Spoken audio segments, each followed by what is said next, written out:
এই আওয়ামী লীগের আমলে বাংলাদেশে দুইটা শ্রেণী থাকবে, একটা হলো উচ্চ আর একটা হলো নিম্ন। মধ্যবিত্ত বলতে কিছু আর বেঁচে থাকার মতো অবস্থা নাই। তাই ভাইয়ের আমার, আজকে আমাদের কথা, আমাদের সংগ্রাম একটাই, জনগণের দাবি দেওয়া নিয়ে। অনেকে মনে করে বোধহয় সমস্যাটা বিএনপির।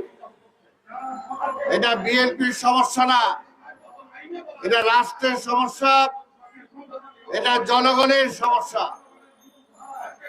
জনগণ আজকে খেয়ে পড়ে বাঁচার মতো অবস্থা নাই। ব্যাংকগুলো সব লুট হয়ে গেছে, আর লুটেরারা বসে আছে সরকারের আশেপাশে। আপনারা দেখতে পাচ্ছেন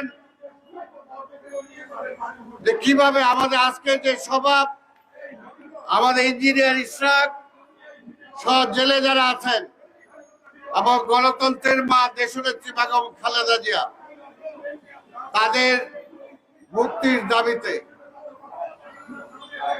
প্রতিটা দিন জেলখানায় আমাদের লোকজন যাচ্ছে।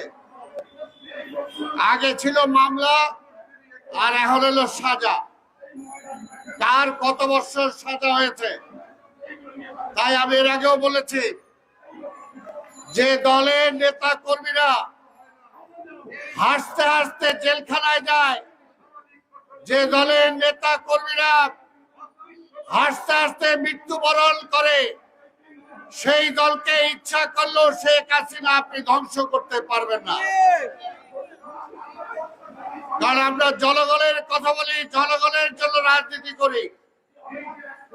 বিএনপির ক্ষমতায় যাওয়ার জন্য রাজনীতি না, আমরা ভোটের অধিকার ফিরে পাওয়ার জন্যই আমরা আজকে স্লোগান দিচ্ছি।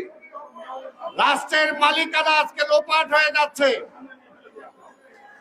সংসদের 4 জন এমপি আজকে বিদেশি শ্রমবাজার, বিশেষ করে মালয়েশিয়া, এক একজন থেকে 6 লাখ, 7 লাখ, 8 লাখ করে টাকা নিয়েছেন। কয়েকশো কোটি টাকা লোপাট করে নিয়ে গেছেন, কিন্তু সেই শ্রমিকদের এখনো পাঠানো হয় নাই। তাদেরকে কি গ্রেপ্তার করছেন? গ্রেপ্তার করেন ইশরাকরে, গ্রেপ্তার করেন আমাদের বিএনপির নেতা কর্মীদেরকে। এই সমস্ত গ্রেপ্তার করে সমস্যার সমাধান হবে না। তাই ভাইয়ের আমার, আজকের এই সময়ে আপনাদের সামনে বলতে চাই, যেহেতু দাবি আপনার অভাবে আছেন, আপনারা আজকে সবাই মিলে জনগণের সরকার প্রতিষ্ঠা করতে না পারলে, এই সরকারকে ক্ষমতা থেকে নামাতে না পারলে এই ব্যাংক ডাকাতি বন্ধ হবে না। বাংলাদেশ ব্যাংকের ভোল্টের টাকা, ভোল্টের সোনা চুরি হয়ে যায়, তাদেরকে ধরতে পারেন না। আজকে গতকালকেও বগুড়ায় ব্যাংকের বল বিক্রি করে ভেঙে সেখান থেকে টাকা, স্বর্ণ নিয়ে গিয়েছে। কয়েকদিন আগে পার্বত্য চট্টগ্রামের ব্যাংক লুট হয়েছে, তাদেরকে ধরতে পারেন না। কয়েকদিন আগে মতিঝিলে প্রকাশ্যে অস্ত্র নিয়ে একজন আরেকজনকে দৌড়িয়ে বেরিয়েছে, গুলি করেছে, তাদেরকে ধরতে পারেন না। যে পুলিশের আইজি বেনজির আজকের এই দেশে হত্যা সন্ত্রাসের রাজত্ব কায়েমের পক্ষে কাজ করেছে, সেই বেনজিরকে ধরতে পারেন না। আর বিএনপি নেতা কর্মীদের ধরার জন্য ব্যস্ত থাকে, কোনো লাভ হবে না। শেষ পর্যন্ত গদি রক্ষা হবে না।